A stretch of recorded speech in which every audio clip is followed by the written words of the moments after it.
الحمد لله الذي أقسم بالصبح إذا تنفس والصلاة والسلام على رسول الله سيدنا محمد الذي أبعد عن الوسوس وعلى آله وصحبه وذريته وأمته إلى يوم الدين وما خلص بعد. فيا عباد الله أوصي نفسي وإياكم بتقوى الله فقد فاز المتقون فلا تموتن إلا وأنتم مسلمون. فقال تعالى يا أيها الذين آمنوا اتقوا الله حق تقاته ولا تموتن إلا وأنتم مسلمون. Jemaah sekalian, mengapa kita harus menunaikan salat subuh? Mengapa di dalam Al-Quran dari 5 waktu salat hanya subuh yang diberikan 2 nama dan disebutkan langsung di dalam Al-Quran dengan sumpah?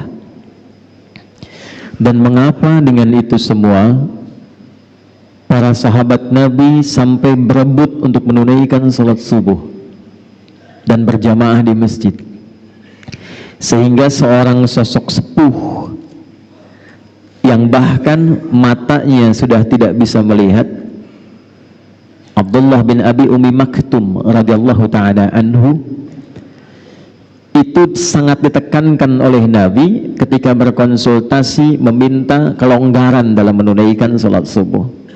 Jadi beliau ini ahli masjid, jeda satu salat ke yang lainnya sering i'tikaf, maghrib ke isya ditunggu sehingga nanti saat pulang itu bisa telah sempurna menunaikan jamaah. Zuhur ke asar ditunggu, tapi subuh tidak mudah karena matanya oleh Allah ditutup dari perbuatan maksiat. Ini sering saya tampilkan bahasa halus ini untuk mengarahkan pada diksi yang sering manusia katakan buta. Saya lebih melihatnya sebagai anugerah Allah yang matanya ditutup dari peluang maksiat sehingga ringan hisabnya di akhirat nanti. Anda bisa bayangkan jarak rumah ke masjid itu tidak terlampau dekat, mata tak bisa melihat. Masjidnya jangan dibandingkan dengan al-musabbihin, jauh dari kemegahan. Tiang-tiangnya hanya pelepah kurma, atapnya itu daun-daun kurma yang kalau panas pasti kepanasan sampai ke dalam, kalau dingin pasti kedinginan, kalau hujan pun itu basah. Karena di antara hadis tentang Lailatul Qadar dalam Sahih Muslim itu, di antara tandanya Nabi melihat dalam mimpi ketika sujud, bangkit dari sujud dan salam, itu terlihat bekas-bekas bagian tanah di keningnya. Konsultasi pada Nabi SAW, ya Rasulullah, aliyya rukhsah atau kama qala, ya Rasulullah, boleh enggak saya diberikan toleransi untuk sholat subuh aja? Bisa enggak saya tunaikan di rumah? Kondisinya punya over, mata sulit melihat, pendamping tidak dimiliki, jarak ke masjid juga tidak terlampau ideal. Boleh enggak diberikan keringanan saya sholat di rumah? Nabi tidak langsung membenarkan, tapi juga tidak melarang. Yang paling menarik adalah Nabi mengonfirmasikan dengan satu isyarat panggilan salat. Nabi menyampaikan, "Au kama qala atasma'ul adzan?" Engkau masih mendengar azan tidak? Maka beliau menjawab, "Bala ya Rasulullah, ya saya dengar." Dan ingat, azan itu panggilan konfirmasi iman yang langsung dibuka di Al-Quran itu dengan kata iman dan menggunakan adatul hasri, huruf pembatas innama. Quran surah ke-8 ayat kedua, innamal mu'minuna alladzina idza dzukirallahu wajilat qulubuhum. Orang beriman itu gampang kata Allah mengukurnya. Ciri pertamanya, kalau kita ingin mengetes dan melihat apakah kita masih punya iman, kata Allah, coba dengarkan ketika disebutkan nama Allah, diperdengarkan di telinga kita. Dalam bahasa Arab telinga itu disebut udhun, jamaknya disebut azan. Jadi azan itu bukan sekedar panggilan untuk sholat, tapi azan itu sekaligus diperdengarkan di telinga kita untuk mengonfirmasi apakah dalam perpindahan waktu setiap hari itu, lihat desainnya, setiap perpindahan waktu dalam sehari, subuh baru bangun tidur, pindah ke siang, pindah ke sore, menjelang malam, sampai menjelang tidur, diperdengarkan di telinga kita, apakah masih ada getaran iman tidak dalam jiwa kita? Maka ketika disebutkan nama Allah, idza dzukirallahu, kalau diperdengarkan disebutkan nama Allah, Allahu Akbar, Allahu Akbar, itu otomatis kalau imannya ada, getaran itu muncul. Dan itu beda, tidak sama getarannya dengan getaran cinta misalnya. Beda dengan getaran ketika orang Medan di jalan lihat polisi razia tuh. Lain. Allahu Akbar, Allahu Akbar, ya Allah sudah azan. Nah, itu getaran iman. Atasma'ul adzan, kata Nabi, apakah engkau masih bisa mendengar adzan? Bala ya Rasulullah, saya dengar. Perhatikan kalimatnya. Madumta tasma'ul adzan fa'addiha fil masjid. Selama engkau masih bisa mendengar adzan, berusahalah optimal agar mampu menunaikan subuh itu berjamaah di masjid. Jadi Pak Jamal, gerakan subuh berjamaah itu termasuk sunnah yang dilestarikan sejak era Nabi. 15 abad yang lalu, itu sudah Nabi kuatkan tentang gerakan subuh berjamaah. Pertanyaannya kenapa? Belum pernah dengar kan gerakan zuhur berjamaah? Ya. Ini Ustaz di Aceh punya Masjid Arafah khusus untuk subuh. Saya tadi tanya, kenapa nggak ada zuhur Mina, asar Muzdalifah, subuhnya Arafah? Kenapa ada subuh berjamaah? Dan menariknya Abdullah bin Abi Umi Maktum, kalau sekarang misal kita ambil dalam waktu Medan jam 5 misalnya saja ya, 5:02 itu azan, itu beliau kemudian datang lebih awal, 1 jam sebelumnya, rabak jalan, masuk masjid. Biasa yang kita dengar yang azan itu siapa di zaman Nabi? Bilal bin Rabah. Sejak peristiwa motivasi Nabi itu, peristiwa tentang gerakan subuh, khusus azan subuh itu Abdullah bin Abi Umi Maktum. Sampai 2 kali azannya, ya, azan untuk motivasi supaya siap-siap ke masjid, itu Nabi meminta Abdullah bin Abi Umi Maktum sebelum tiba waktu subuh azan. Itulah sejarahnya kenapa azan subuh 2 kali dari Madinah sampai dengan ke Mekah sekarang. Saking pentingnya subuh, cuman subuh yang azan 2 kali plus Jumat kan diantaranya. Tapi yang di era Nabi terjadi itu, di era Nabi itu subuh. Dari sejak itulah kemudian Abdullah bin Abi Umi Maktum azan sebelum subuh, sekitar 30 menit sebelum subuh. Setelah itu baru kemudian datang jamaah persiapan, barulah Bilal bin Rabah azan tepat di waktu subuh masuk. Pertanyaannya, mengapa subuh? Ada apa dalam subuh? Dan bagaimana seorang yang menunaikan salat subuh dipandang berhasil salatnya oleh Al-Quran dan hadis-hadis Nabi Muhammad SAW. Ini yang akan kita bahas di pertemuan subuh ini, dan mudah-mudahan Allah mudahkan kajian kita insyaallah. Jadi yang tadi mukaddimah ya, sekarang kita masuk isinya. Bismillahirrahmanirrahim. Semua ibadah yang kita tunaikan, baik itu salat, zakat, puasa, umrah dan haji, di dalam Islam menariknya itu semuanya ada maknanya. Bukan bacaan biasa, bukan gerakan biasa, dan bukan nama biasa. Kita ambil langsung dalam salat. Ini bukan dari takbir sampai salam, sekedar gerakan, bacaan, salam, tutup, selesai. Salat itu tidak hanya sampai situ. Tapi ternyata dari semua gerakan dan bacaannya itu punya makna. Dan dengan makna inilah Nabi bimbing sahabat-sahabat utama sampai mereka jadi orang hebat di zamannya, di semua profesinya. Anda bisa bayangkan, dari sholat saja yang modal pakaian berbisnis itu bisa jadi orang paling kaya di zamannya. Yang saat kami riset secara serius, itu Abdurrahman bin Auf saja dikonversi ke masa kini, asetnya itu sampai 72.000 triliun dari sholat. Itu hanya mengamalkan makna berdiri. Amr bin As itu membawa rombongan dari Afrika Utara, jalan dari Mesir, Libya, Tunisia, Maroko, Aljazair sampai ke Syam di Syria. Itu semua tempat yang dilewati, tidak ada perang, tidak ada paksaan, masuk Islam. Dan dahsyatnya bukan sekedar masuk Islam, tapi tempatnya maju dan berperadaban. Sampai Afrika Utara itu jadi provinsi di masa Musa bin Nusir. Gubernurnya Musa bin Nusir, provinsi. Pangdamnya Tariq bin Ziyad.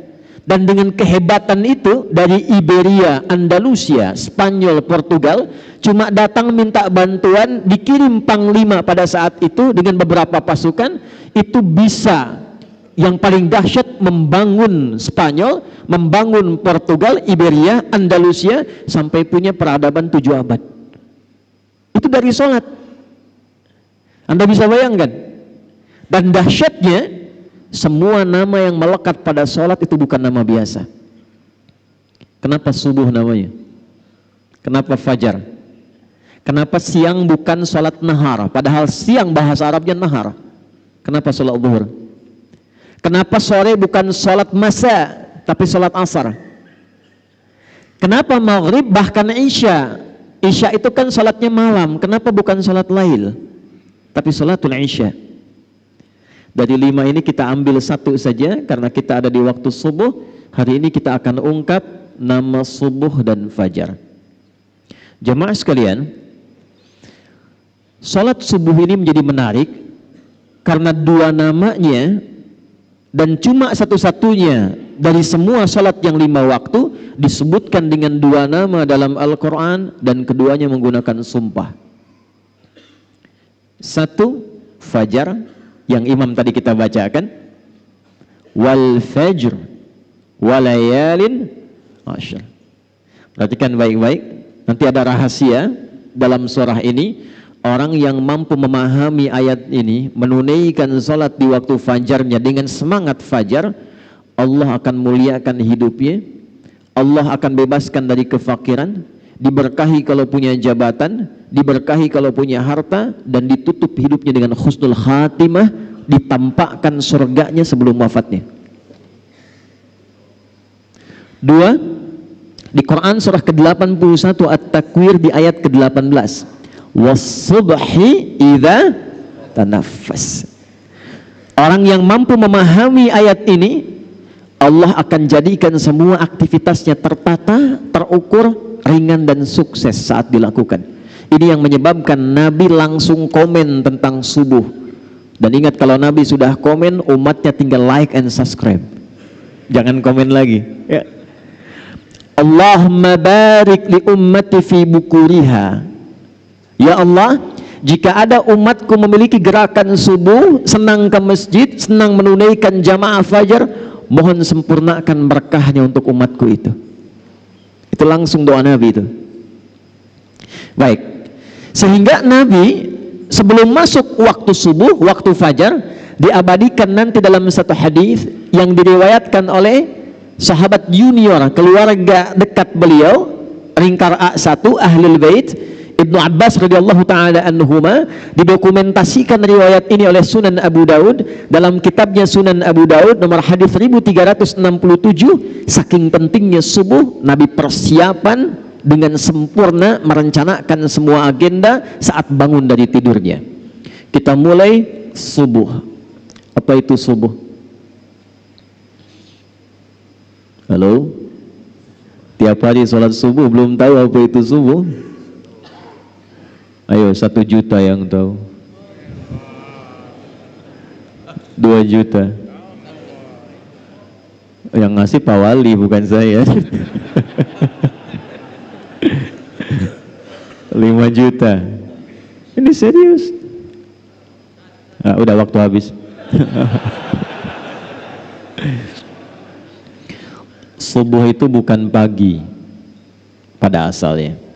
Subuh itu akarnya dari kata asbah, yang berarti sesuatu yang disiapkan dengan rapi, yang berarti rencana kegiatan yang dirapikan, yang berarti planning dari aktivitas yang disiapkan. Jadi kalau orang Arab itu bertanya begini, kaifa asbahta ya akhi? Bagaimana kabarmu di pagi ini, di subuh ini? Maksudnya bukan tanya kondisi tubuh. Kalau cuma tanya kabar, kaifa haluk, selesai. Tapi dia tanya, bagaimana kabarmu hari ini dan kegiatanmu di hari ini? Apa yang akan kau kerjakan di jam 8 nanti? Apa yang kau lakukan di jam 9 nanti? Sudahkah engkau punya kegiatan yang tertata di pagi ini? Itu asbah. Sifat dari itu, kalau kita siapkan menjadi agenda yang terukur, yang akan kita kerjakan di setiap hari yang kita lalui, maka sifatnya berubah menjadi subuh namanya. Nah, karena itulah kemudian ketika Allah berfirman dengan sumpah di Quran surah ke-81 At-Takwir ayat ke-18, was-subhi idza tanaffas, dan aku bersumpah demi waktu subuh yang aku bentangkan keberkahannya. Perhatikan cara menerjemahkannya langsung dengan tafsir, idza tanaffas, ketika tiba waktu subuh itu, maka siapkan agenda terbaikmu bersamaan dengan nafas pertama yang aku anugerahkan kepadamu saat bangun itu. Sehingga semua alam itu sudah menyiapkan agenda terbaik untuk berbuat kebaikan. Silahkan cek. Matahari saja itu ketika mulai bertugas membelah kegelapan malam, menunjukkan kebaikan pada manusia dengan perintah Allah, dimulai dengan subuh. Tumbuh-tumbuhan, kapan mereka memberikan manfaat dan menebarkan oksigen? Itu dimulai waktu subuh. Saya waktu di Belanda kemarin, berapa waktu lalu saya di Belanda, di Utrecht, kami ditempatkan di satu villa dengan alamnya yang sangat indah, udaranya bagus, bawahnya itu kanal-kanal indah. Di Belanda itu kanalnya disambungkan ke 13 provinsi, jadi kalau macet di darat, mereka itu pakai jalur kanal, sungai. Pak, saya tes keluar sebelum subuh ke balkon hanya untuk mengecek udara. Belum segar, Pak.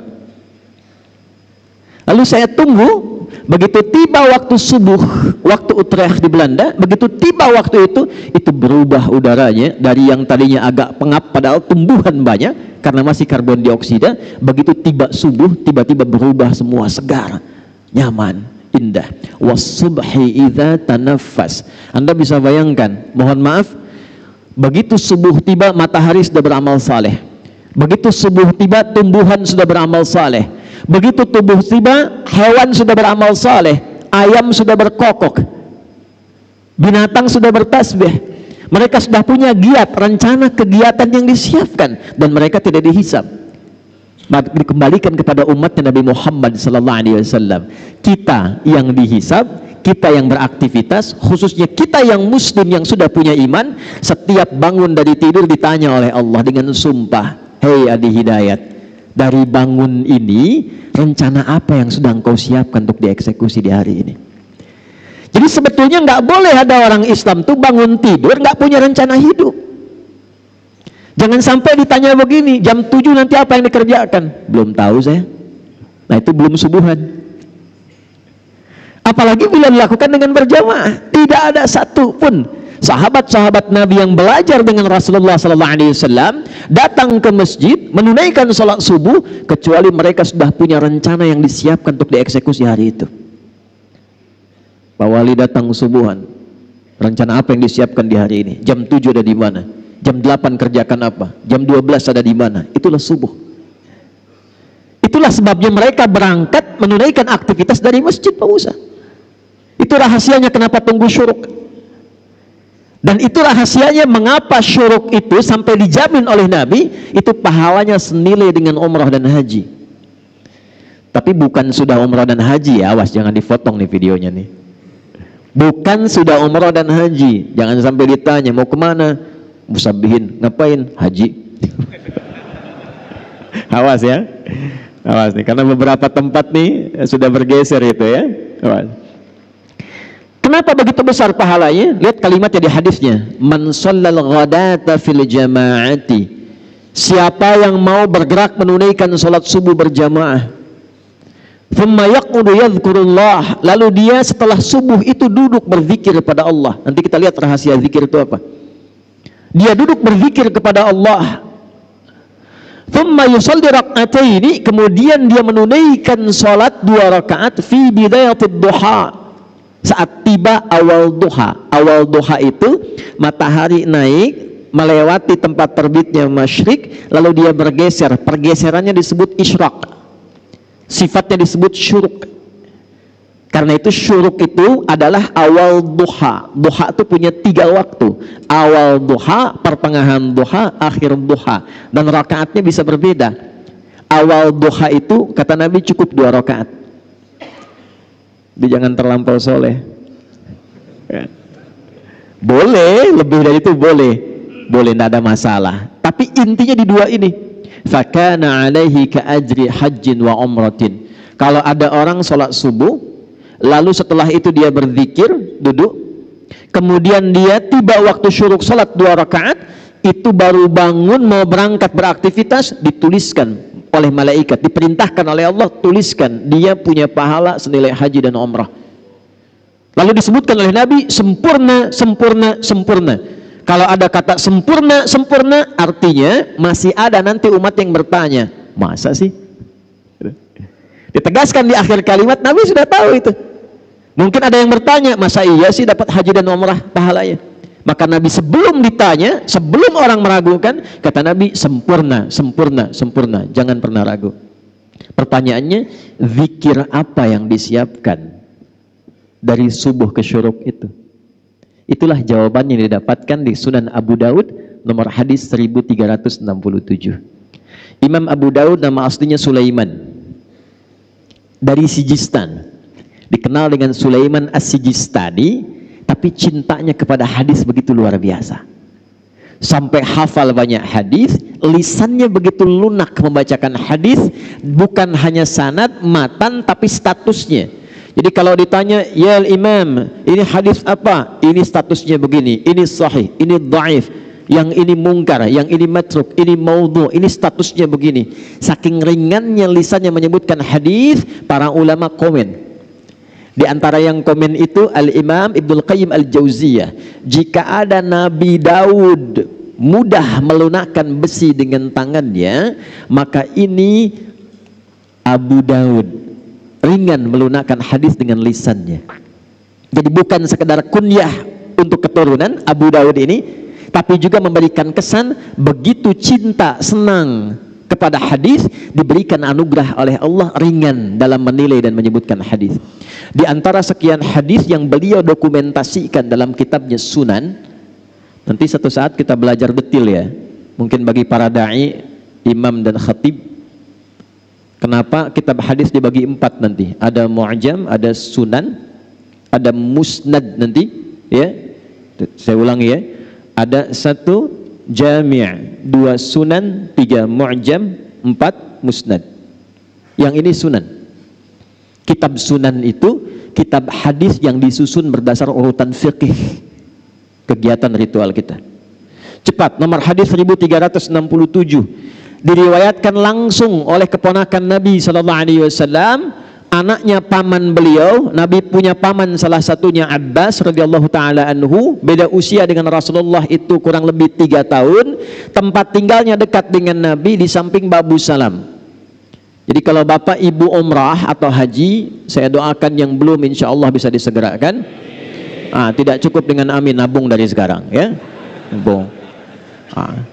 Jadi saya lupa tadi mulai nih, mohon maaf nih ya, saya tidak terafiliasi dengan politik praktis.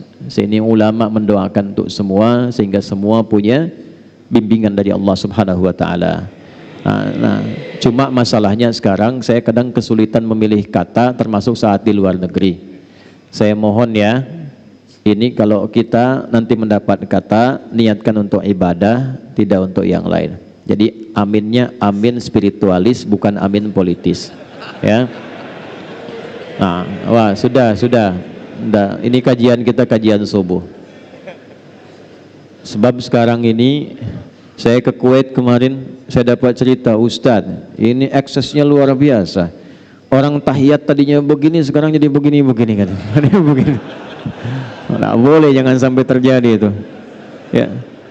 Satu tempat kita imami salat ghairil maghdubi alaihim waladdallin. Diam. Diam.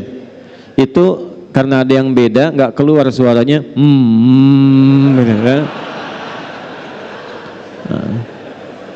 Dah, kita balik lagi.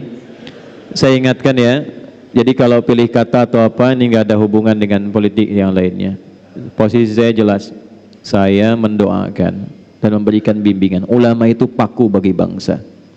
Supaya semua dapat hidayah. Kita nggak tahu siapa yang Allah pilihkan. Diam. Kalau enggak saya selesai. Ya, saya serius. Karena ini masjid untuk ibadah. Niat kita kesini untuk ibadah, bukan yang lain. Kalau mau politik di luar. Ingat ya. Saya ingin semua diikhlaskan oleh Allah sehingga siapapun yang terpilih Allah tetapkan diberikan hidayah oleh Allah Subhanahu wa taala. Ya. Ibnu Abbas. Abbas itu tempatnya di belakang pintu As-Salam, Babus Salam. Jadi kalau umrah haji dari Zamzam belok ke kanan, nggak langsung lewat pintu 1, belok ke kanan, tandanya sampingnya ada bukit yang ada istana raja di atasnya. Lurus terus sampai ujung. Begitu belok ada pos security, CCTV 1 warna putih yang jaga 2 orang, lurus kanannya ada kipas angin tuh, sampai ujung ada 35 kipas anginnya. Saya udah hitung tuh ya. Sebelah kiri persis turun ke bawah itulah pintu Babus Salam. Itu rumah kediamannya Abbas. Di sampingnya ada pintu Babun Nabi, namanya Gate Nabi. Itu rumah kediamannya Sayyidah Maimunah, di antara istri Nabi sallallahu alaihi wasallam, dan bibinya juga Abdullah bin Abbas. Abbas punya 2 orang putra, satu Fudail yang sulung, yang bungsu namanya Abdullah bin Abbas. Nah, Abdullah kecil ini disiapkan oleh pamannya Nabi Abbas ini untuk khusus belajar dari Nabi. Investasi. Kenapa? Karena Abbas ini pengusaha, Pak, pedagang. Kegiatannya sibuk. Tapi maaf, sesibuk-sibuknya itu akhir pekan atau waktu luang masih bisa ngaji dengan Nabi. Sehingga saat Nabi meninggal, itu beliau sudah hafal 200 hadis. Kalau Quran gampang, hadis tak mudah. 200 hadis.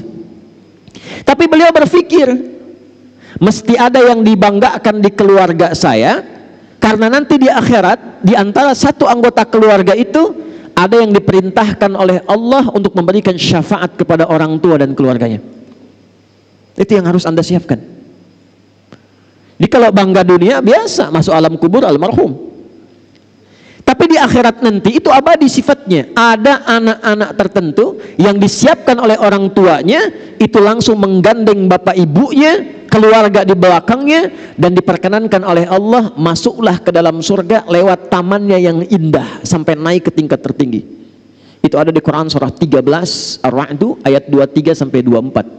Jannatu adni yadkhulunaha wa man salaha min abaihim wa azwajihim wa dzurriyyatihim wal malaikatu yadkhuluna alaihim min kulli bab salamun alaikum bima sabartum fa ni'ma uqbaddar. Paham? Tidak. Jannatu adni yadkhulunaha, nanti di hari kiamat kata Allah, ada orang-orang yang aku mintakan cepat masuk surga. Jangan sibuk saat hisab, cepat masuk surga. Padahal suasana hisab itu begitu mencegangkan, sampai orang-orang itu berusaha minta syafaat, gelisah, gemuruh. Tapi ada satu keluarga besar yang kata Allah langsung masuk surga. Yang hebatnya, surga kan 8 pintu, 8 tingkatan. Itu diminta masuk lewat tengah-tengah di tempat yang paling indah tamannya, lalu diperintahkan gandeng bapak ibumu yang soleh itu, yang telah menyiapkan engkau menjadi pemimpin keluargamu pada saat ini. Wa dzurriyyatihim, gandeng keluargamu di belakang, pasanganmu, keluargamu. Perhatikan kalimatnya. Begitu dia mulai masuk, diperintahkan malaikat oleh Allah, malaikat semua berdiri di setiap depan pintu surga yang dijaga dan ucapkan selamat kepada keluarga besar ini. Maka malaikat masuk dan berdiri di setiap pintu surga. Wal malaikatu yadkhuluna alaihim min kulli bab Salamun alaikum bima sabaratum. Ucapan selamatnya, selamat keluarga besar karena Anda telah sabar meniti jalan ke sini saat di dunia. Sabar. Saat turun ayat ini dibaca oleh sahabat. Di antara yang baca dengan sempurna itu paman Nabi sallallahu alaihi wasallam. Beliau seorang pedagang, beliau pekerjaannya sibuk, kadang juga merantau, walaupun sesekali masih ikut kajian Nabi. Tapi kalau saya boleh cuma hafal 200, anak saya mesti lebih dari saya. Bapaknya nggak hafal Quran, anaknya mesti hafal. Bapaknya mungkin bukan ahli fiqih, tapi satu di antara anak saya mesti menjadi ahli fiqih. Maka disiapkanlah Abdullah kecil ini yang usianya dari sejak dini 2 tahun 3 tahun disimpan di majlis Nabi. Ketika anak ini dari kecil disimpan di majlis Nabi, tumbuhlah cintanya pada Rasulullah SAW. Kemana-mana ikut Nabi, penasaran dengan Nabi. Di antara saking penasarannya, beliau ingin tahu bagaimana bangun tidurnya Nabi sebagai persiapan subuh. Jadi hadis ini diriwayatkan oleh anak kecil yang belum balik. Saking cintanya dengan Nabi. Dan kelak nanti ketika Nabi meninggal, bapaknya Abbas tadi, bapaknya Abdullah hafal hadis 200, anaknya hafal 2000 hadis. Di antara hadis yang beliau hafalkan adalah apa yang akan saya bacakan ini. Qala an Ibnu Abbas radhiyallahu taala anhuma qala, hadis riwayat Ibnu Abbas. Ini tolong catat baik-baik ya. Ini rumus dalam hadis. Kalau Bapak Ibu teliti baca hadis, kalau ada jasa ayah kepada anak dalam mendidik, itu nama anak nggak pernah disebutkan dalam riwayat hadisnya. Yang disebutkan bapaknya. Pernah dengar Ibnu Umar? Pernah dengar Ibnu Abbas tadi? Yang kita tahu kan Ibnu Abbas, Ibnu Umar. Nama aslinya siapa? Ibnu itu anak laki-laki, Umar anak laki-lakinya Umar. Ibnu Abbas anak laki-lakinya Abbas. Nama anaknya nggak disebut, Abdullah nggak disebut. Kenapa? Untuk memberikan petunjuk pada umat di masa depan. Nih, ini seorang bapak hebat, seorang ibu hebat, bisa mendidik anaknya sampai sukses. Kalau anak sukses, bapak ibunya ikut dalam namanya. Bukan cuma pahalanya, tapi namanya pun akan dikenang. Ada anak pesantren hafal Quran, ngimami subuh misal di Masjid Al-Musabbihin, bacaannya bagus. Yang ditanya pertama kali, anak siapa tuh? Anak siapa? Maka kalau bapak ibu ingin dikenang, jadi orang hebat, melintasi zaman, bukan cuma saat ini, 10 tahun ke depan masih orang tahu, 20 tahun ke depan masih orang tahu. Di akhirat namanya diviralkan oleh Allah, panggil lewat malaikat. Apa yang harus disiapkan? Investasikan satu di antara anak itu menjadi anak yang baik yang dekat dengan Allah Subhanahu wa taala. Maka Ibnu Abbas mengatakan dari hasil pendidikan ayahnya, perhatikan kalimatnya. Kana Nabiyyu sallallahu alaihi wasallam, adalah kebiasaan Nabi sallallahu alaihi wasallam jika bangun di malam hari sebagai persiapan subuhnya. Fajalasa, duduk dulu. Kata Ibnu Abbas tuh kalau beliau tuh bangun tengah malam lebih sedikit atau pas atau kurang sedikit. Saya konversikan ke waktu Indonesia, kurang lebih patokannya jam 2 lah. Lewat sedikit, mungkin 2/4, setengah 3, atau kurang sedikit setengah 2. Itu kebiasaan Nabi bangun. Jadi saking pentingnya subuh, disiapkannya oleh Rasulullah bangunnya sebelum subuh. Saking pentingnya subuh. Dan jadi kebiasaan, kata Ibnu Abbas. Apa yang dilakukan oleh Nabi? Maka saat bangun itu beliau duduk dulu. Ini sunnah. Jadi bukan bangun langsung baca doa, bukan. Ya, bangun tuh duduk dulu. Dalam duduk itulah dibiarkan dulu darah mengalir, tenang dulu. Yang kedua, famasaha biyadihi min athari naumi. Beliau kemudian menggunakan bagian tangannya yang bersih untuk menghilangkan bekas kantuknya. Hilangkan dulu ngantuknya. Ya, jadi bukan bangun tidur langsung baca doa, tidak. Doa itu bagusnya dibacakan dalam keadaan sadar dan khusyuk. Bangun jam 2, ngantuk masih ada. Alhamdulillah di. Ayana, sadar jam 6.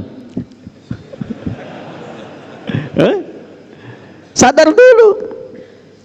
Karena doa itu ketika dipanjatkan dalam keadaan sadar, diiringi dengan hati yang khusyuk, seketika jawaban muncul. Minimal ada getaran hati, ada ketenangan, konfirmasi dalam jiwa kita. Maka apa yang terjadi?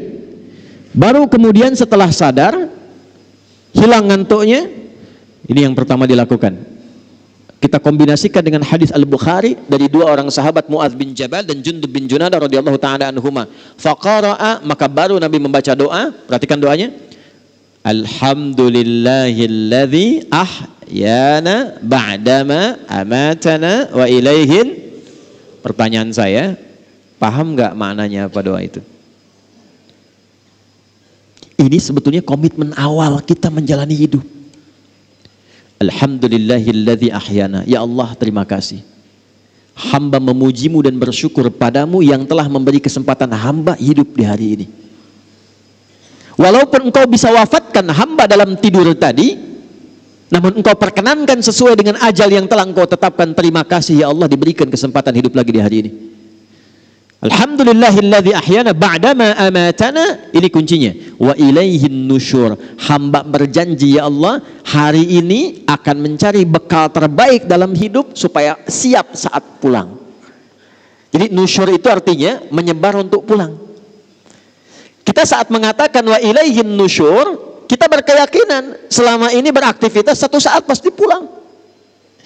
Itu saat kembali kepada Allah. Pertanyaannya, apakah setiap yang pulang itu sudah menyiapkan bekal untuk pulangnya?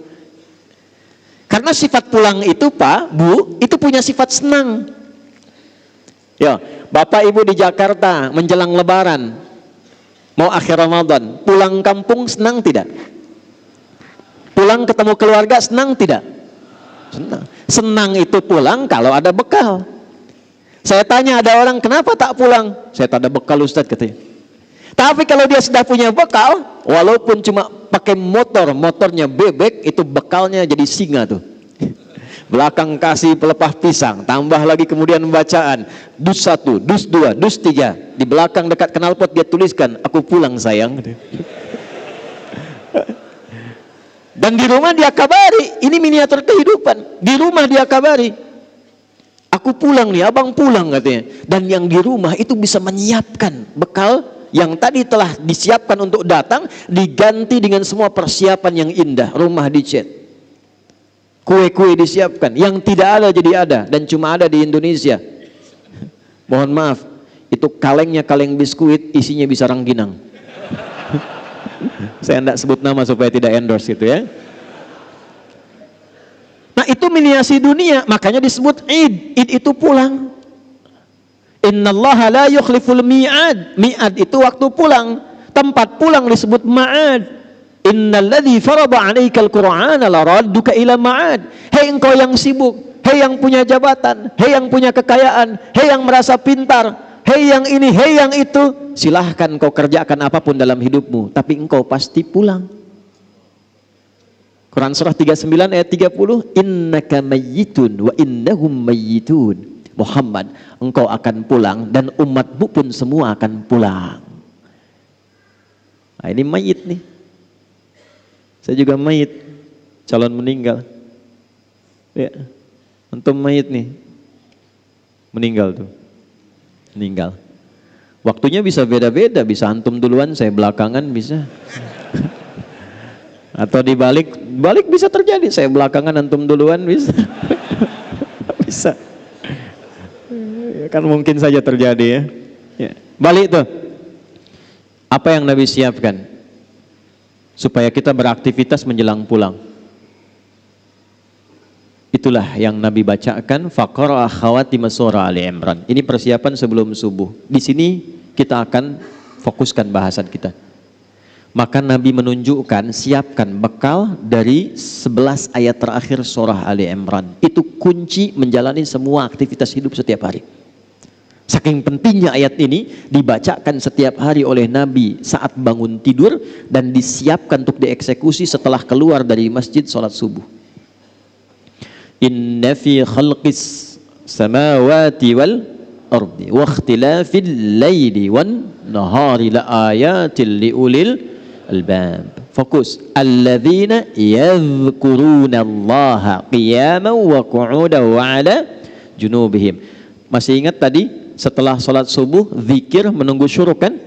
Dijawab di ayat ini, alladzina yadhkurunallaha qiyaman wa qu'udan wa 'ala junubihim wa yatafakkaruna fi khalqis samawati wal ard rabbana ma khalaqta hadza batila subhanaka faqina adzabannar. Belum selesai. Rabbana innaka man tudkhilin nar faqad akhzaita wa ma lidh-dhalimin min ansar. Belum selesai. Rabbana innana sami'na munadiyan yunadi lil imani an aminu bi rabbikum fa'amanna. Rabbana faghfir lana dhunubana wa kaffir 'anna sayyi'atina wa tawaffana ma'al abrar. Rabbana wa atina ma wa'adtana 'ala rusulika wa la tukhzina yaumal qiyamah innaka la tukhliful mi'ad. Sampai sini saja, sampai pulang. Ini saking pentingnya kita bacakan 17 kali dalam sehari. Di setiap waktu sholat fardu. Jadi gambaran kurikulum hidup ini yang kita kerjakan setiap hari, kita minta sama Allah dijaga istiqamah 17 kali dalam sehari. Anda bayangkan. 1. Inna fi khalqis samawati wal ardi wa ikhtilafil laili wan nahari la ayatil liulil albab. Saya cepat terjemahkan langsung dengan tafsir. Orang cerdas itu, orang pintar itu, orang yang paham esensi sesuatu, dia tidak akan hanya menikmati hidup, menatap langit dan menjalani kehidupan di bumi saja. Lihat langit indah, jalan-jalan, nikmati aktivitas di bumi, tidak.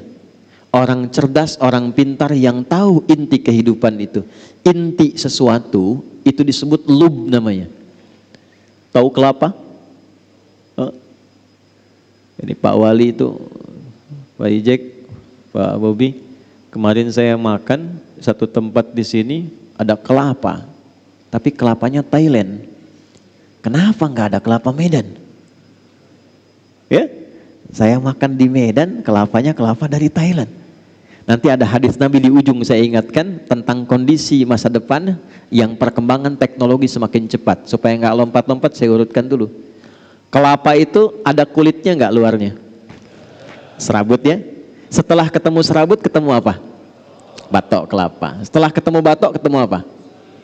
Ada dagingnya ya. Nah, lalu air, kalau kita lihat kelapa di dalamnya itu kan ada daging halus tuh ya. Itu yang paling enak kan?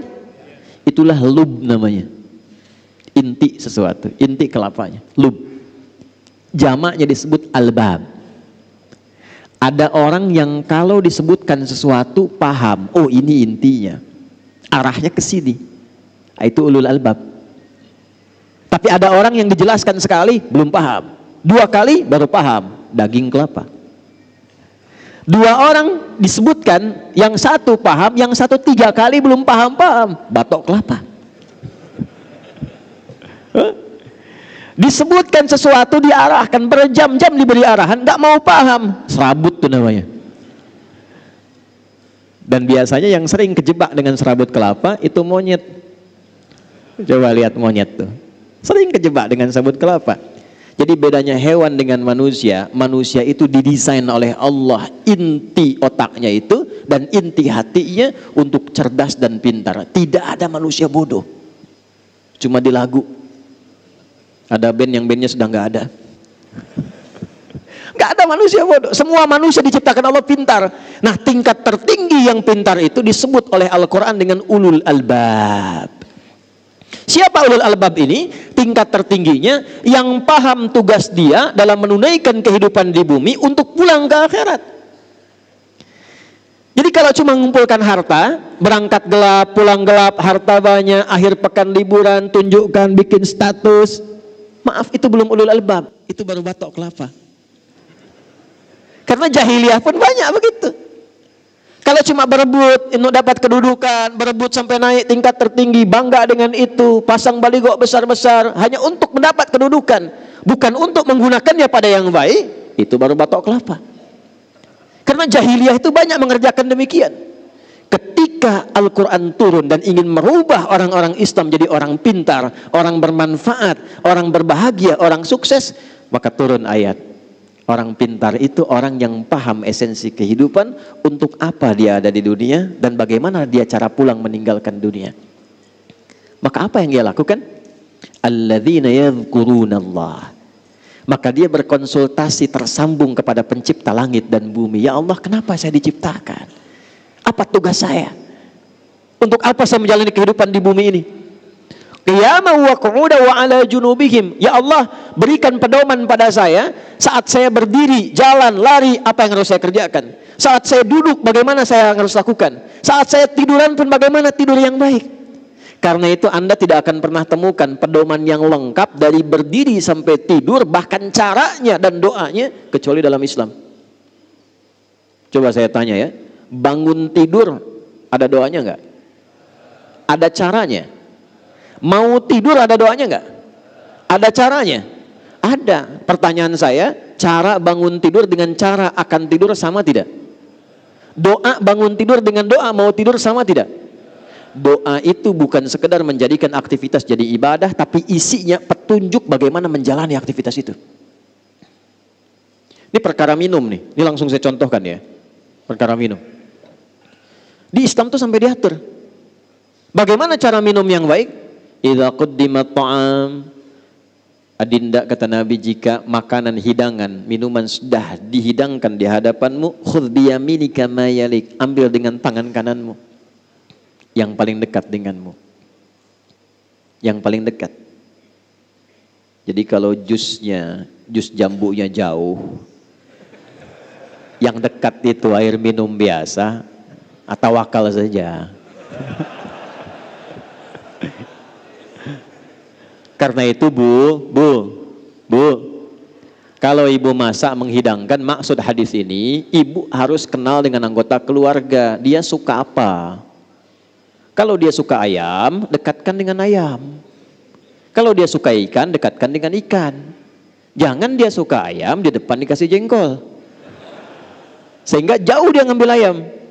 Saya punya teman orang India, orang Pakistan, saat di Tripoli. Qadarullah kan kalau kita makan di piring besar itu Pak. Ya, makan sama-sama. Jadi begitu mau makan, si India ini depannya ayam, Pakistan cuman nasi biryani depannya, ayamnya nggak ada. Jadi kambing ayam depan yang India, Pakistan pinter, diajak ngobrol yang Indianya, akhi bla bla bla bla, dia putar piringnya begini pelan-pelan tuh. Begitu ayamnya sudah di depan dia, kambingnya depan dia, dia mau siap makan, rupanya India pun putar. India pintar, dia bilang sama kawannya Pakistan, ya akhi, udid dunya ila qurratiha. Kawan, kita kembalikan dunia pada porosnya. Dia putar lagi dulu. Kita kembalikan dunia pada porosnya. Ya. Maka apa yang dilakukan pertama kali? Ya Allah bimbing kami. Seperti apa kami beraktivitas? Perhatikan kalimatnya. Kalau engkau terkoneksi dengan Allah secara baik, maka tidak ada kegiatanmu satu pun kecuali dibimbing oleh Allah. Bimbingan itulah yang datang lewat doa. Sehingga semua doa kita itu beda-beda. Itu ada isinya. Ambil yang paling dekat dengan kita, lalu samillah, sebut nama Allah. Bismillahirrahmanirrahim. Ada seorang ulama kita itu gak mau viral dan jarang ketemu orang. Itu kalau sudah menghadapi makanan minuman, beliau itu memakai pakaian terbaiknya, tidak pernah pakai kaos oblong. Makanan. Lalu sisir yang rapi. Setelah itu baru dinikmati. Muridnya lihat, berapa kali selalu begitu. Ketika ditanya, ya Syekh, Tuan Guru, kenapa engkau ketika mau makan minum, tampilanmu begitu rapi? Kata beliau, bukan karena makanannya, tapi saya berterima kasih dan bersyukur kepada Allah yang telah memberikan anugerah rizki itu kepada saya. Jadi saat saya makan, saya merasa Allah mengawasi saya bersyukur dengan semua itu. Sebut nama Allah, Bismillahirrahmanirrahim. Di semua aspek. Nah, sebelum kita mengeksekusi itu, wa yatafakkaruna fi khalqis samawati wal ardh. Siapkan tafakkur. Apa itu tafakkur? Tafakkur itu merencanakan dengan pikiran kita, menyiapkan agenda yang terstruktur, dibimbing oleh akal kita. Mau dikerjakan apa? Berdiri, duduk, dan tiduran di hari itu. Susun agenda. Mau bangun jam berapa? Pagi ada di mana? Siang mengerjakan apa? Malam mau istirahat jam berapa? Orang pintar itu dia susun agendanya. Bagaimana saat ia kerjakan ini tersusun dengan rapi, lalu kemudian dia niatkan pekerjaan itu untuk mencari bekal pulang. Itulah ulul albab. Ya, ada pedagang, pengusaha di sini. Saya mau tanya, Anda usaha itu untuk apa? Hah? Dapat harta. Bagus, memang betul begitu. Nggak usah takut ya. Kalau sudah dapat harta mau apa? Kaya, umroh. Boleh, nggak apa-apa. Lihat baik-baik nih, lihat baik-baik. Kalau cuma kita mencari harta untuk kebutuhan dunia, itu umum, sah-sah saja. Dan di Quran ada ayatnya, Al-Baqarah ayat 200.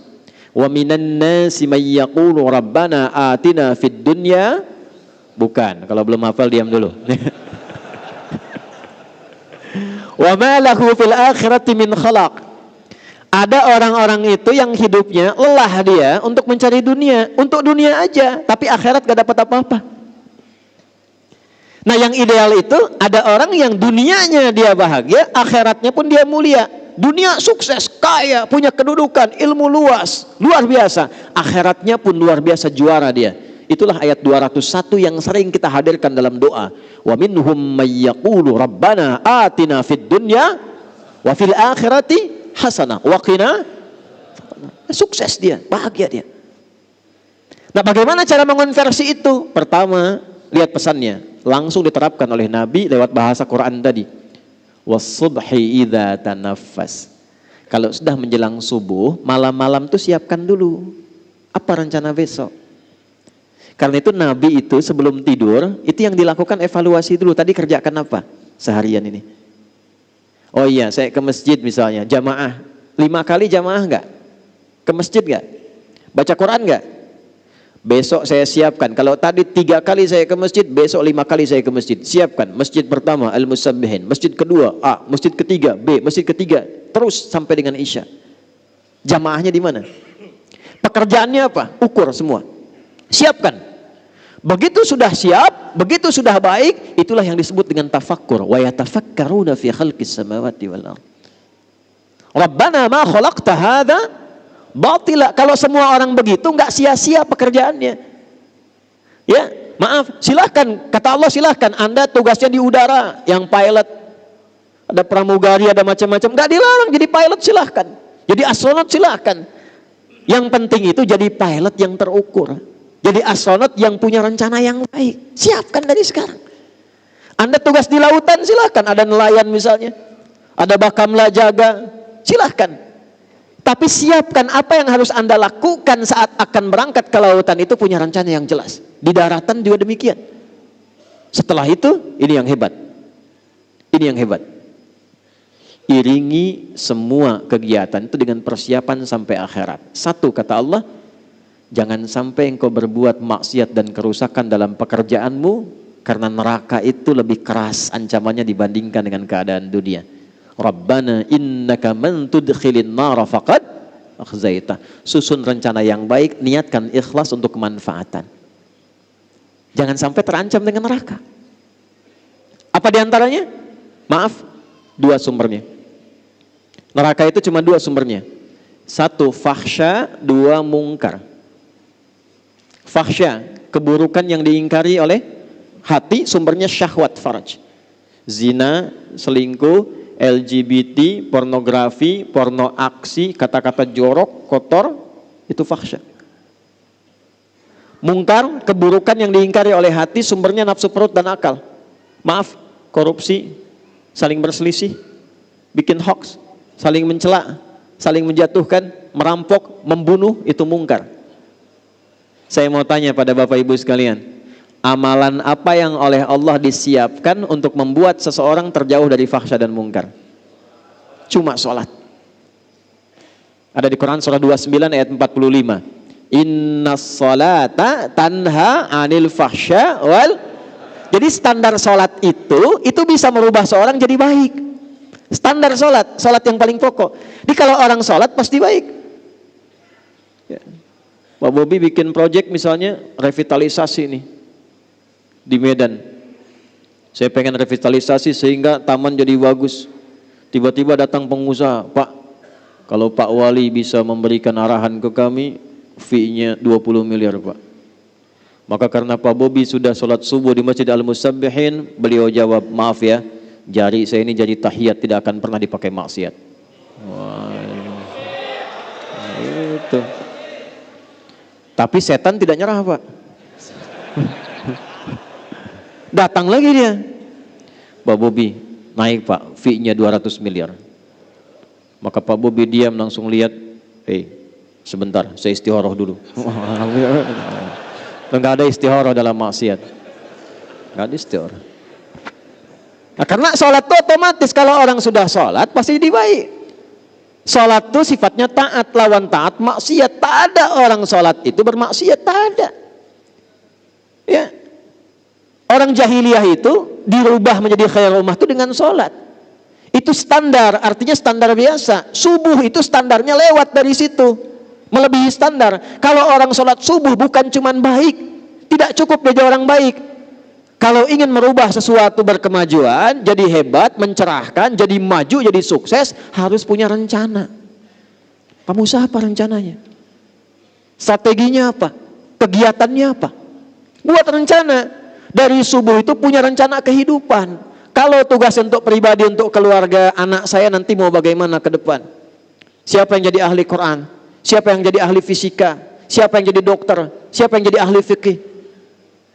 Dengan istri kompak, nah itulah yang disebut ulul albab. Kalau amanahnya lebih luas, RT, RW misalnya, sampai ke lurah, camat, sampai ke wali kota, sampai ke gubernur, sampai ke atas lagi, maka disiapkan rencananya dengan sifat-sifat tugas kerjanya. Di Sumatera Utara ini bukan cuma bicara siapa yang kemudian naik jadi pemimpin, tapi apa yang akan dilakukan setelah kemudian Allah berikan amanah itu. Mitigasikan. 33 kabupaten ini kekurangannya apa? Masuk hadis Nabi. Perhatikan. Sayati alaikum zamanun aw kama qala, akan datang satu masa nanti. Ditandai dengan taqarubuz zaman, waktunya begitu cepat berlalu. 1 tahun kayak sebulan, sebulan kayak sepekan, sepekan kayak sehari, sehari saya sekilatan. Pada saat itu terjadi, taqarubul aswaq, pasar mudah diakses. Dulu ibu ke pasar tuh pakai angkot, Bu. Turun belanja. Sekarang klik di handphone, barangnya datang. Jadi benar yang Nabi sampaikan terjadi. Pasar mudah diakses. Tapi saat yang bersamaan, yantashirul kadzib, manipulasinya banyak. Benar kayak salah, salah kayak benar. Orang mulai tipu-tipu. Dan tipu-tipunya karena ada perkembangan teknologi, pindah dari offline jadi online. Sekarang banyak tertipu dalam online. Dulu judi itu offline, sekarang judi online. Sampai Zeus bingung ikutan judi itu. Saya bingung kalau di jalan tuh, lihat ini ke Banten, lihat Spiderman minta-minta. Transformer sudah di jalanan sekarang minta sumbangan. Di Medan masih manusia silver ya, di Banten tuh Spiderman turun ke bawah minta sumbangan. Zeus ikutan judi kan. Tuh. Memang dunia ini sudah kacau sekarang. Tantasyirul fitan. Ya, fitnahnya makin banyak. Jadi kalau kena fitnah biasa saja. Memang kata Nabi fitnahnya makin banyak, berarti nabinya benar. Syukur itu. Cuman yang mesti dilakukan apa? Sambut hadis Nabi itu. Saya ceramah ke beberapa institusi di daerah itu. Nabi bilang akan ada masa perkembangan teknologi. Sekarang kita sudah punya aplikasi. Kenapa nggak bikin aplikasi di 33 tempat itu sesuai dengan lokalnya? Kita sekarang gerakan glokalisasi. Medan, Mas. Bikin aplikasi untuk Medan, warga Medan. Mitigasikan. UMKM orang Medan masukkan ke situ. Kemudian setelah dimasukkan, sinergikan ASN-nya. Nggak perlu pakai yang tinggi-tinggi dari luar. Tukang ojek sini, masukkan ojek aplikasi, tapi untuk yang lokal Medan saja. Hidup di situ semua. Deli Serdang bikin sendiri. Yang ada di Medan tukang beras masukkan situ. Tukang durian ya sudah banyak di situ. Tukang ini, tukang itu. Jadi kalau butuh klik si fulan jualan beras, belinya dari beras di situ. Si fulan jualan baju, belinya yang baju di situ. Kalau tidak ada di situ baru keluar. Hidup lingkarannya di situ. Sambungkan dengan masjid. Yang mau zakat, mau infak, titik poinnya di masjid. Ojeknya online, onlinenya yang lokal yang dipakai. Jadi bukan menghidupkan yang sudah besar, yang di dalam hidup. Kami Pak Musa, Mas Bobi, di Bekasi itu kita punya program ojek soleh namanya. Boleh ditiru Pak, masjid Pak, porosnya. Ojek soleh itu opang ojek pangkalan, kita kasih aplikasi sambungkan ke jamaah. Itu mereka meeting pointnya di masjid pakai fingerprint Pak, kayak ngantor. Saya pernah coba masukkan fingerprint, PPO, coba silahkan coba lagi. Oh saya enggak bisa. Hanya ojek aja yang bisa masuk. 5 waktu. Nanti ketika 5 waktu itu konsisten, diukur dengan absen, langsung akhir bulan tidak usah pusing dengan sembako. Disiapkan sembako untuk mereka. Dari ZIS masjid diputarkan lagi, dimitigasi. Setiap daerah di komplek kami itu sudah ada database-nya. Si fulan siapa, usahanya apa, ini yang kesulitan siapa. ZIS itu diputarkan sesuai kebutuhannya. Saldo masjid 0, Pak. Tapi nggak ada yang tidak sulit, tidak ada yang tidak mudah. Semua butuh proses, tapi setelah terjadi semua rata, nyaman. Ini naik. Begitu yang ojek naik, hari ini dia mendapatkan bantuan, besok dia sudah bisa berbagi. Itu masanya. Nah, itulah tafakkur. Dan ketika dikerjakan itu semua dengan sifatnya. Maaf, mahasiswa ada di sini? Nah, mau jadi apa? Kenapa pilih kampus itu? Apa yang mau disiapkan dengan itu? Apa kontribusi di tempat tinggalnya? Nah, itulah subuh. Itulah subuh. Ketika dipertemukan seperti ini, jangan diam. Tidak ada sholat subuh di zaman Nabi, kecuali semua jamaah saling kenal satu dengan yang lainnya. Sehingga yang sakit tidak bisa ke rumah sakit ketemu dokter. Al-Musabbihin bikin satu gerai. Dokter-dokter ada database-nya. Yang sakit datang konsultasi, tak perlu ke rumah sakit, dapat obat generik. Yang lapar datang, pulang-pulang kenyang. Oh, ini ada sarapan tidak nih subuh ini? Cuma tanya, Pak, cuma tanya. Yang haus datang, pulang. Yang tidak punya pekerjaan, ada database. Wah, ini yang punya usaha, konsultasi. Selesai. Itulah subuh. Karena itu sifatnya gerakan. Gerakan itu bergerak, beraktivitas. Jadi kalau cuma datang, sholat, pulang, nah itu belum sempurna. Nilai-nilai value yang melekat pada subuhnya. Sholatnya sah, dapat pahala. Cuman sampai pahala saja. Keberkahan subuhnya nggak dapat dengan sempurna. Kesuksesan mungkin, kebahagiaan belum tentu. Jadi ada sukses saja, ada bahagia saja, ada sukses dan bahagia. Sukses saja disebut dengan fauz, saya akhiri. Bahagia saja disebut dengan, awas hati-hati, fariha. Ya. Kalau sukses dan bahagia disebut dengan falah namanya. Saya ulangi, falah namanya. Ini saya pilih ya. Coba pilih. Kaya tapi gelisah atau miskin tapi tenang? Pilih.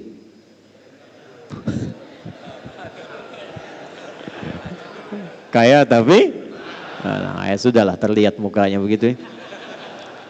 Nah, kaya dan tenang itu namanya falah. Falah. Orangnya disebut muflih. Jamaknya disebut muflihun. Allah bersumpah langsung di Quran surah 23 ayat 1 dan 2. Qad aflahal mu'minun. Orang beriman itu pasti sukses dan bahagia. Apa amalan yang mengantarkan pada sukses dan bahagia itu? Ayat 2, alladzina hum fi salatihim khashi'un. Kalau salatnya khusyuk, maka supaya khusyuk dipanggillah dia dengan kata falah dalam salat. Saat azan itu berkumandang, Anda tanya, kenapa saya mesti salat? Dijawab langsung oleh suara muadzin, hayya 'alas shalah. Kenapa saya mesti salat ya Allah? Jawab, hayya 'alal falah, supaya engkau sukses dan bahagia. Jadi sebetulnya motivasi sholat itu bukan hanya menjadikan kita dapat pahala, supaya kita hidupnya sukses dan bahagia. Kalau kesuksesan itu diraih, kebahagiaan didapat karena kita ingat Allah, berpijak pada Allah, maka sadarlah kita akan keagungan Allah. Itulah yang menjadikan setelah hayya 'alal falah, ingat Allah lagi. Allahu Akbar, Allahu Akbar, la ilaha illallah. Tapi tidak semua orang yang sholat mendapatkan kesuksesan kebahagiaan. Mengapa? Karena dia tidak mengambil hikmah dan pelajaran dari semua pedoman-pedoman terkait sholat itu. Anda kalau cuma datang ke masjid, sholat 2 rakaat dan pulang, tidak dapat hikmahnya. Tapi ketika Anda sebelum datang uraikan kegiatan hari ini. Saya mahasiswa di USU mesti IPK-nya 4. Saat bersamaan saya menghafal Quran. Kami punya gerakan di Jakarta namanya Macan Uah. Mahasiswa cerdas anak negeri usahakan Al-Quran hafal. Gitu. Itu disiapkan sambil kuliah menghafal Quran. Kami dampingi gratis. Kita kasih buku paket, kita siapkan sambil kuliah menghafal Quran. Di wisuda selesai S1 4 tahun, di kampus manapun, saat di wisuda IPK-nya diharapkan 4, kita bantu. Saat yang bersamaan dia di wisuda sebagai penghafal Quran 30 juz. Yang duluan hafal kami umrahkan. Ini 24, tanggal 24 saya berangkat, 1 pesawat penghafal Quran semua. 370 orang berangkat. Nah, di antara mereka mahasiswa. Nanti kalau mau sinergi boleh, Mbak. Ya, Mas boleh. Itu kita jadikan misalnya satu desa, satu penghafal Qurannya mesti ada satu, kita bantukan situ. Indahnya Pak, kalau sudah ada penghafal Quran, itu tenang dan damai kehidupan sekitarannya. Penghafal Quran yang benar. Kita nanti ada metode 30 hari 30 juz. Bukan juz 30. 30 hari 30 juz. Ini kami terima dari Goa 300 orang. Setiap angkatan 30, berlatih 60 hari. 10 hari adaptasi, 30 hari menghafal Quran 30 juz. Ada yang alhamdulillah kemarin 28 hari hafal 30 juz. Rekornya sekarang masih seorang kakek 78 tahun. Hafal Al-Quran dalam hitungan hari. Beliau kurang lebih 50-an hari. Hafal Quran 30 juz. Ada dari Jambi 49 tahun. Sekarang mungkin sudah 50-an. Hafal Quran 40 hari dari nol. Rekornya dari Wanjo. Hafal Quran 14 hari 30 juz. Hafal itu gampang. Yang susah itu mengajak diri kita untuk menghafal. Ya. Nah, saya tutup, saya akhiri. Siapkan rencana. Apa sifat kegiatan kita? Sebelum dieksekusi, datanglah kepada Allah untuk minta taufik dan petunjuk serta kemudahan. Datangnya kita ke masjid untuk sholat itu bukan sekedar sholat, minta sama Allah, ya Allah saya punya agenda nih, ya Allah saya punya kegiatan, fa idza faraghta fansab wa ila rabbika. Nah, wa ila rabbika faraghab itu datangnya lewat sholat. Makanya kenapa sholat pertama disebut dengan fajar? Karena ada pancaran dalam tubuh kita merespon panggilan Allah. Allahu Akbar, Allahu Akbar. Sudah subuh nih, siap ya Allah saya datang. Datang dengan agenda, sujud kita minta, ya Allah mudahkan urusan saya, lindungi pekerjaan saya, berkahi hidup saya, sayangi keluarga saya. Itu yang dimaksudkan. Itulah kemudian Allah bersumpah di surah Al-Fajr, wal fajr walayalin wasyaf'i wal. Tiap tahun mesti begitu sampai ketemu puncak tahun, sehari ke-10 di bulan Idul Adha. Nah, qasam di Quran surah 89 sumpahnya itu wal fajri, di situ kata para ulama tentang keutamaan fajar saat Idul Adha. Tapi maksudnya berlatih setiap tahun supaya setiap pagi itu begitu aktivitasnya setiap tahun sampai ketemu Idul Adha, sampai ketemu Idul Adha. Kalau bisa dikerjakan, saya tutup. Tidak ada satupun orang yang dapat rezeki kecuali puas. Ketika dapat dia berbagi, punya kedudukan dia manfaat. Lalu Allah siapkan di akhir kehidupannya cara pulang yang baik. Ya ayyatuhan nafsul mutmainnah. Karena dia punya agenda, dia punya arah, hidupnya tenang, maka meninggalnya pun dalam keadaan tenang. Hei jiwa yang sudah tenang, siap-siap pulang. Irji'i ila rabbika radiyatan. Siap pulang, aku sudah ridha dengan amalmu, engkau pun akan ridha dengan pemberianku. Sudah siap pulang? Oh, belum ya. Baik. Ada satu penjaga masjid di Pasar Rebo di Jakarta, tapi di daerah, bukan di kotanya. Tugasnya marbot masjid aja. Tapi dia tahu fikih marbot, belajar dari Bilal. Dinikmati kerjanya, Pak. Nanti ada belajar ya, ada belajar. Saya entah mengapa beliau ini saking ikhlasnya datang orang Qatar. Qatar Pak, lampu merah sonoan dikit tuh. Datang ke situ hanya untuk bertemu orang itu dan tidak tahu dari mana tahunya. Datang, beliau bilang, saya ingin renov musola ini, tapi bapak saja yang jaga. Ini kisah nyata. Singkatnya direnov jadi. Begitu jadi ditingkatkan cintanya pada masjid. Yang buka masjid beliau, yang bersihkan beliau, yang azan beliau, qomat sampai ngimami beliau. Semua bersih. Satu kali hari Kamis puasa, nunggu buka ba'da asar. Sudah rapikan masjid untuk orang sholat, tiduran dekat karpet. Karena punya kurikulum, punya persiapan amal, punya strategi beramal, beliau sudah paham, ini cuma sementara. Saat pulang itu nggak akan disebut ini marbot, ini penjabat, ini rakyat, ini ustadz. Yang penting saya siapkan bekal pulang. Itu cuma tiduran Pak, tiduran di tempat yang dirawat, di tempat yang diberkahi itu cuma merem-melek. Ya ayyatuhan nafsul mutmainnah. Meninggal beliau di tempat yang beliau abdikan, di tempat beliau ibadah, dalam keadaan yang tenang, sukses beramal. Cara pulangnya, meninggal cuma merem-melek, meninggal. Maaf ya, hati-hati pojok tuh sudah ada yang merem-melek tuh. Nah, itulah subuh. Ya. Jadi saya tidak menginginkan kita mengerjakan sesuatu tapi kita tidak paham apa yang dilakukan. Maka kesimpulannya satu, subuh bukan sholat biasa, tapi menjadi gerakan bagi kita untuk bisa memaksimalkannya dan mendapatkan nilai-nilai kebaikan di dalamnya. Satu. Dua, subuh sifatnya gerakan, tapi gerakan yang merubah hidup kita. Makanya baca lagi surat Al-Fajr tadi, maaf ya, yang tadinya buruk perilaku, yang gak suka berbagi, yang jelek sifatnya, yang suka bertindak yang kotor dengan lingkungannya, itu ketika datang subuh berubah dia. Yang cari-cari harta sibuk sekarang berubah bagaimana bisa mengolah hartanya dengan baik. Ini datang subuh, jangan lihat banyaknya, tapi dari yang banyak ini saat pulang, siapa yang bisa menanamkan pada dirinya untuk berubah menjadi pribadi yang lebih baik. Dua. Tiga, subuh itu sholat jamaah dengan bisifati ta'aruf, saling mengenal. Kalau bisa digerakkan, wali kota di level gubernur naikkan. Subuh itu untuk yang muslim kenalkan, jangan cuma datang, bikin program kenalan. Kalau bisa bikin database nih, ya Pak Jamal, masjid ini punya database minimal dari warga sekitarannya, kenalkan. Nanti wali kota, gubernur, macam-macam kunjungan, kenalan.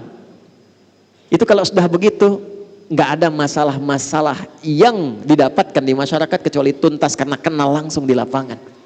Nah, itulah ilmu belusukan Nabi yang ditiru oleh Umar pada masa itu. Sehingga ketika Umar jadi khalifah, jadi pemimpin, itu sudah biasa dengan belusukan dan tidak bawa kamera. Ya, karena masa itu belum ada. Masa itu belum ada. Kalau ada ya dipakai juga untuk dokumentasi dan nyampaikan ke masyarakat bahwa ini program kita. Ya, bukan untuk bikin status. Jamaah juga begitu tuh, foto-foto macam-macam, ya. Nah, niat innamal a'malu bin. Nah, yang terakhir ini yang paling penting, subuh membuat kita semakin bersaudara. Semakin mencintai, menyayangi. Saya tutup, Nabi tidak pernah melihat dalam subuh kecuali sebelum sholat beliau tengok siapa di saf mana jamaah-jamaah itu, sampai Nabi tahu siapa yang ada di posisinya. Saya akhiri dengan singkat, seorang jamaah di sayap kanan hilang di era Nabi. Nabi tanya, mana si fulan? Belum ketahuan ya Rasulullah. Tunggu sampai dekat ke akhir habis sholat subuh. Ini kisah nyata. Karena waktunya mau habis, diputuskan sudah kita mulai sholat. Begitu selesai sholat gak ada, kita tengok ke rumahnya.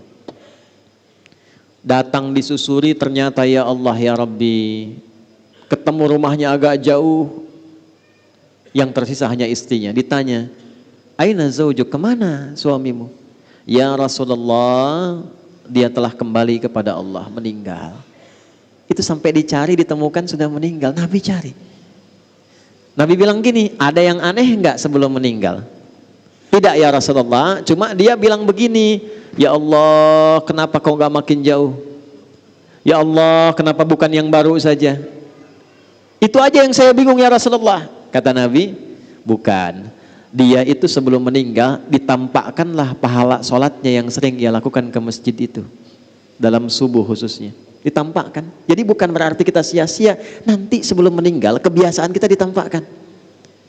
Kalau yang rajin tuh amal soleh ditampakkan amalnya, sehingga itu yang membuat kita tenang. Lalu dia melihat ternyata jalannya itu dihitung, banyak pahalanya. Dia berkata, ya Allah kenapa nggak makin jauh lagi aja masjidnya sehingga makin banyak pahalanya. Satu waktu di musim dingin dia keluar pakai baju double, di jalan ada yang kedinginan saat akan berangkat ke masjid. Dia copotlah baju yang luar, dia pakai yang dalam tuh yang baru, yang luar yang lama. Begitu diberikan keluar pahala ditampakkan sebelum wafat. Dia berkata, ya Allah kenapa yang enggak baru saja yang saya berikan, kenapa harus yang lama? Karena pahalanya berbeda. Salat, itulah janji Allah, ya ayat Tuhan nafsul. Dan tempatnya ayat itu di surah Al-Fajr. Tempatnya di surah Al-Fajr. Itu yang harus jadi motivasi untuk kita. Tetangga yang belum ke masjid, datangi silaturahim. Apa hukumnya? Tetangga dekat masjid, jarak bahkan nempel rumahnya ke masjid, tapi nggak mau ke masjid. Apa hukumnya? Hah? Bakar? Oh iya, hati-hati tuh. Hey. Aduh, main bakar aja tuh. Belajar, jangan baca terjemahan. Hukum tetangga muslim yang belum berkenan ke masjid tapi rumahnya dekat dengan masjid, hukumnya ajak dia ke masjid. Doakan. Ajak dia ke masjid. Kita pernah ada komplek bagus seperti ini Pak masjidnya, kompleknya mewah, muslimnya banyak, yang ke masjid satu saf saja tidak penuh. 6-10 orang, satu saf itu bisa 20-30. Duduk saya lihat, saya tanya, kenapa begini? Kita atur strategi, ini kisah saja. Nanti DKM punya database, kunjungi tetangga. Datang ya, hari libur saja Sabtu misalnya atau Ahad begini, bawa buah. Siapkan sebelumnya, pulang subuh bawa buah. Assalamualaikum, Waalaikumsalam. Pak Haji katanya, ada apa nih? Oh enggak, kami dari masjid tadi, tak lihat Bapak, kami kira sakit, kami datang bawa buah. Itu zuhur, enggak ditanya langsung ke masjid. Sekarang penuh. Sekarang penuh. Ya, demikian yang bisa saya sampaikan. Mudah-mudahan Allah berkahi kita semua. Allah sayangi kita semua dalam kebaikan. Saya kira kita akhiri dengan doa. Mudah-mudahan doa kita didengar oleh Allah Subhanahu wa taala. Ini saya ingin berdiskusi lebih jauh, tapi kami ada agenda yang harus dikerjakan. Ada pembukaan kita di event nasional saat ini dan bertempat di Deli Serdang, Sumatera Utara. Nah, saya sudah sampaikan juga kemarin Pak Musa, Pak Wali, saya senang berada di sini, terima kasih diterima dengan baik. Kemudian apapun yang bisa kita informasikan tentang Sumatera Utara, tentang kabupatennya, Medan, Deli Serdang, Madinah dan sebagainya. Nah, saat ini ada eventnya di Cemara ya, di Deli Serdang. Itu sebetulnya event bukan olahraga, tapi event yang menyatukan nilai-nilai keislaman yang bisa dipraktekkan dimanapun dalam kebaikan. Jadi ini event internasional, ada orang Cina, orang Australia, orang Singapura, ya termasuk orang Medan juga, ada orang Bekasi, orang Jakarta, dari macam-macam. Itu ada event tenis meja. Tapi tenis mejanya nggak boleh pakai celana pendek, ke bawahnya pakai legging ke bawah, sehingga tertutup aurat bawahnya. Nah ini pesan-pesan keislaman yang cukup baik, sehingga Islam menyatu dengan nilai-nilai kebaikan. Ya, bukan karena ditutupnya, bukan, tapi poinnya adalah dalam Islam itu semua kita bisa menyatu dalam kebaikan. Ya, kami mohon izin karena harus melanjutkan. Mudah-mudahan kita diberkahi. Nanti kalau saya satu saat ke Sumatera Utara lagi, misalnya ke Medan, nanti saya bawa tim ahli Quran. Nanti yang punya pesantren atau yang mau bikin gerakan menghafal Quran ahli Quran, kita nanti dampingi gratis, nggak ada biayanya. Nanti kita bawakan buku, nanti saya bawa anak-anak kecil, anak-anak sekolah kami itu. Itu kecil-kecil tuh hafal Quran dengan halamannya, dengan nomornya, dengan petanya, ya. Dan Anda yang pernah kecil juga pasti bisa itu, ya. Karena itu anak kecil bisa. Ya. Jadi nanti begini, kalau anak-anak kami itu ditanya hafalan tuh bukan pakai ayat, pakai nomor. Ya, kamu usia berapa? Khatamallahu ala qulubihim wa ala sam'ihim, ya kan? Nah, itu artinya ayat ke-7, usia 7 tahun di Al-Baqarah. Saya kalau ditanya begitu, Ustaz, Masya Allah, ukuran peci berapa? Wa minan nasi may yaqulu amanna billahi wa bil yawmil akhir wa ma hum bimu'minin. Anak berapa? Ulaika ala hudan min rabbihim wa ulaika humul muflihun. Istri berapa? Alif lam mim. Apakah ada rencana poligami? Shadaqallahul azim. Ah, ada begitulah. Ya. Allahumma taqabbal minna innaka antas sami'ul alim wa tub 'alaina innaka antat tawwabur rahim. Nahmaduka hamdan kama 'allamtana an nahmadaka wa nashkuruka syukran kama 'allamtana an nashkura. Antal muqaddim wa antal muakhir biyadikal khair innaka 'ala kulli syai'in qadir. Ya Allah, kami memuji-Mu dan bersyukur atas segala nikmat yang Kau anugerahkan kepada kami. Walaupun kadang kami belum pantas dan belum baik dalam menggunakan nikmat yang akan dihisab itu. Allahumma nusalli wa nusallim ala habibikal karim rasulikal mustafa al-amin sayyidina Muhammadin wa ala alihi wa sahbihi ajma'in. Ya Allah, kami bersalawat pada Rasulullah sallallahu alaihi wasallam yang kami cintai. Jadikan dengan salawat itu wasilah bagi kami mampu meneladani kehidupan beliau yang mulia, dan jadikan wasilah di akhirat untuk mendapatkan syafaat beliau yang indah. Allahumma ya arhamar rahimin, Rabbana la tada' lana fi maqamina hadza dhanban illa ghafartah.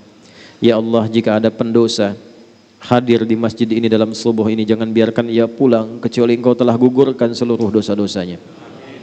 Wala hamman illa farajtah, jika ada yang datang dengan kegelisahan, jangan biarkan ia pulang kecuali Engkau telah tenangkan keadaan hatinya. Wala maridan illa syafaitah, jika ada yang sakit di antara kami, mohon sembuhkan penyakitnya. Wala asiran illa yassartah, ya Allah, Mungkin di antara jamaah ada yang datang membawa kesulitan. Maka mohon ya Allah dengan keikhlasan amalnya datang, hilangkan dan angkat seluruh kesulitannya. Wala dainan illa qadaitah, ya Allah. Mungkin di antara jamaah ada yang terlilit utang piutang. Dengan keikhlasan ya Allah, mohon limpahkan rezeki kepada mereka untuk melunasi utang-utangnya. Allahumma wala hajata min hawaijid dunya wal akhirati fiha laka ridhan wa fiha lana salah illa qadaitaha ya arhamar rahim. Ya Allah, di antara jamaah mungkin ada hajat yang tersembunyi. Dengan keikhlasannya ia beramal, mohon kabulkan hajatnya selama baik dunia dan akhiratnya. Allahumma alif baina qulubina. Allahumma ij'al jam'ana hadha jam'an marhuma wa tafarruqana min ba'dihi tafarruqan ma'suma waj'alna minal musabbihin al-muttaqin al-muslimin as-salihin. Ya Allah, satukan hati kami dalam kebaikan. Berkahi pertemuan ini ya arhamar rahimin. Dan bila pun kami mesti berpisah, jadikan perpisahan kami mengikat cinta dan kebaikan di antara kami. Konsisten menjadi orang yang bertasbih, orang salat, orang takwa, orang baik dalam pandangan-Mu. Allahumma tubna ilaika taubatan nasuha. Ya Allah, kami bertobat di subuh ini dengan tobat yang sesungguhnya. Allahumma altaf ya Allah qulubal asin wal asat liyatubu ilaika taubatan nasuha. Ya Allah, mohon sentuh jiwa-jiwa pelaku maksiat di subuh ini ya Allah. Sentuh jiwanya agar ia mau bertobat sebelum ia wafat ya Allah. Dengan rahmat-Mu sayangi hamba-Mu ya Allah. Sayangi hamba-Mu ya arhamar rahimin. Allahumma hdi jiwarana ya Allah wa zumala'ana liyahtadu ilal Islam. Ya Allah, ada kawan-kawan kami, tetangga kami, kerabat kami yang mungkin belum bergabung dengan kami, ya Allah, dengan hidayah-Mu anugerahkan mereka hidayah untuk menemukan Islam. Jadikan mereka saudara-saudari kami di dunia dan di akhirat ya arhamar rahimin. Allahumma ashtaqna bi Rasulillah sallallahu alaihi wasallam. Ya Allah, kami merindukan perjumpaan dengan Rasulullah sallallahu alaihi wasallam.